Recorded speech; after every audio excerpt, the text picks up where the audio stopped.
শুরু করলো, কেননা বাসাটির সাদাসিধা ডিজাইন যে কারো মন কাটবে। চলেন দেখি কারোর সাথে কথা বলা যায় কিনা।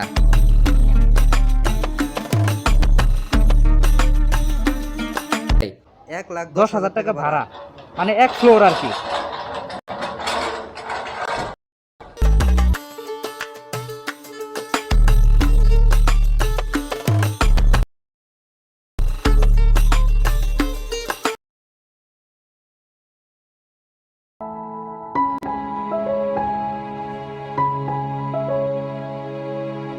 সালমান শাহর নানা বাড়ি। এটির অবস্থান সিলেট শহরের দরিয়াপাড়ায়। এই বাড়িটি বর্তমান সালমান শাহর মামার অধীনে রয়েছে, কিন্তু এই বাড়িতে তারা কেউ থাকে না। সপরিবারে তারা আমেরিকায় বসবাস করেন। এই বাড়িটিতে সালমান শাহের শৈশব কেটেছেন। এখানে সালমান শাহর অনেক স্মৃতি রয়েছে, চলুন দেখে আসি সেগুলো।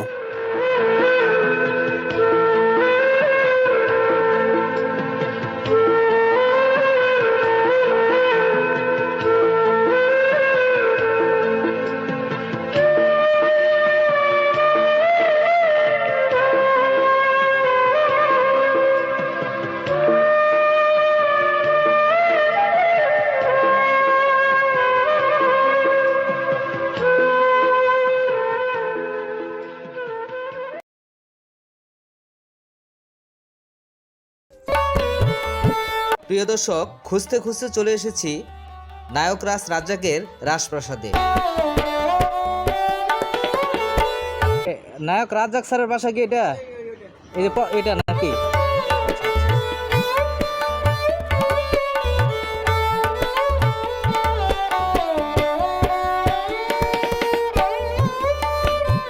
নায়ক রাজ রাজ্জাক এই রাজপ্রাসাদটির নাম দিয়েছিল লক্ষ্মীকুঞ্জ। এই রাজপ্রাসাদটিতে সবকিছুই ঠিকঠাক আছে, শুধু নেই নায়ক রাজ রাজ্জাক। কোনো এক সময় এই বাড়িটিতেই থাকতেন তিনি। আমি এই রাজা ছাড়া রাজপ্রাসাদটির ঠিক সামনেই দাঁড়িয়ে আছি।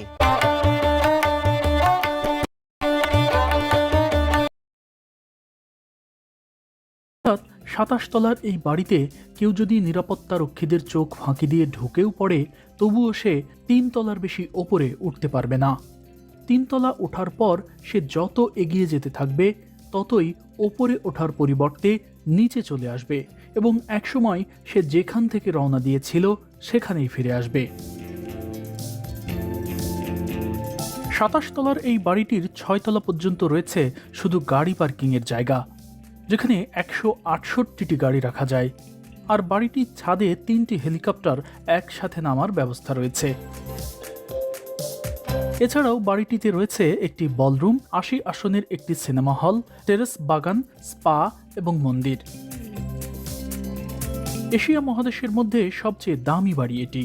বাকিংহাম প্যালেসের পর এটি গোটা দুনিয়ার মধ্যে সবচেয়ে দামি আবাসিক বাড়ি। বিলাসবহুল এই বাড়িটির অন্দর এতটাই অত্যাধুনিক যে এই বাড়িটির পেছনে শুধু বিদ্যুৎ বিল হিসেবেই প্রতি মাসে গুনতে হয় বাংলাদেশি টাকায় প্রায় 92 লাখ টাকা। আর বাড়িটিতে নিরাপত্তা রক্ষী এবং পরিচ্ছন্নতা কর্মী রয়েছে প্রায় 600 জন। তবে এই বাড়িটির ভেতরে ঢোকার অনুমতি নেই কারো, এমনকি বিনা কারণে বাড়িটির বাইরে দাঁড়িয়ে থাকতেও রয়েছে মানা। নামা যাবে না গাড়ি থেকেও। এক কথায় বলা যায়, অত্যাধুনিক এই বাড়িটি নিরাপত্তার চাদরে ঢাকা।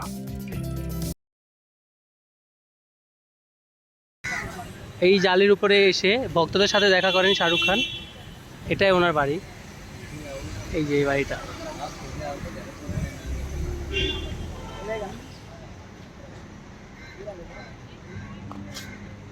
একদম বসের বাড়ির সামনে স্ট্যাচুটা তৈরি করা। এই জওয়ান মুভির দেখতে পাচ্ছেন পোস্টার এখানেই তৈরি করা রয়েছে। এই যে SRK কিং খান, এই যে ওনার বাড়ির দৃশ্য দেখতে পাচ্ছেন। এই যে গেটে ভক্তরা ছবি তুলতে ব্যস্ত হয়ে পড়েছে। এবার আমিও একটা ছবি তুলবো গিয়ে, ওখানে তাতে যাই।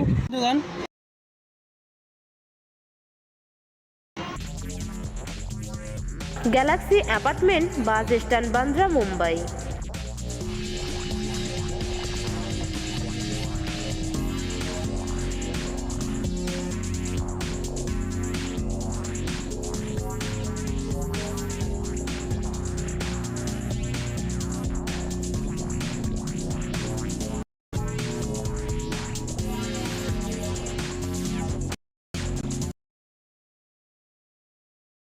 কঠিন। আপনার আশেপাশে তাকালেই দেখবেন বসুন্ধরা গ্রুপের অনেক পণ্য। দেশের চাহিদা পূরণ করে প্রতিষ্ঠানটির নাম ছড়িয়ে পড়েছে পুরো বিশ্বে, অর্জন করেছে আন্তর্জাতিক সুনাম। এছাড়া বসুন্ধরা প্যালেস ঢাকায় নির্মিত সবচেয়ে আলিশান আর বিলাসবহুল বাড়ি। কি নেই এই প্যালেসে? বসুন্ধরা প্যালেস কিভাবে তৈরি করা হলো? কোথা থেকে শুরু হয়েছিল বসুন্ধরা গ্রুপের পথ চলা? শুধু কাগজ এবং সিমেন্টের প্রতিষ্ঠান থেকে কি করে বসুন্ধরা গ্রুপ? কিন্তু তেমন কেউই তার কথায় সাহস করেনি। পানিতে ডোবা, ঝিলের ধারে জলে ডোবা এইসব জমি, কিন্তু একসময় যে তা সোনার চেয়ে খাঁটি হবে তা কিন্তু কেউই ভাবতে পারেনি। বসুন্ধরার এই বাড়িটি নির্মাণ করতে কয়েকশো কোটি টাকা খরচ করেছেন তিনি। আলিশান এই বাড়িটি বসুন্ধরা অর্থাৎ ঢাকার সবচেয়ে বড় বাড়ি। বাড়ির ভিতরের আসবাবপত্রগুলো বেশিরভাগই দেশের বাইরে থেকে আমদানি করা। জাঁকজমকপূর্ণ এই বাড়িটির পাশে যে আরেকটি বাড়ি দেখা যায়, সেই বাড়িটি তাদের পুরনো বাড়ি। শুরুর দিকে এই বাড়িটি ছিল বসুন্ধরার সবচেয়ে বড় বাড়ি, এখন এটি পড়ে আছে একপাশে। স্বাধীনতা উত্তর দেশে পুরনো ঢাকায়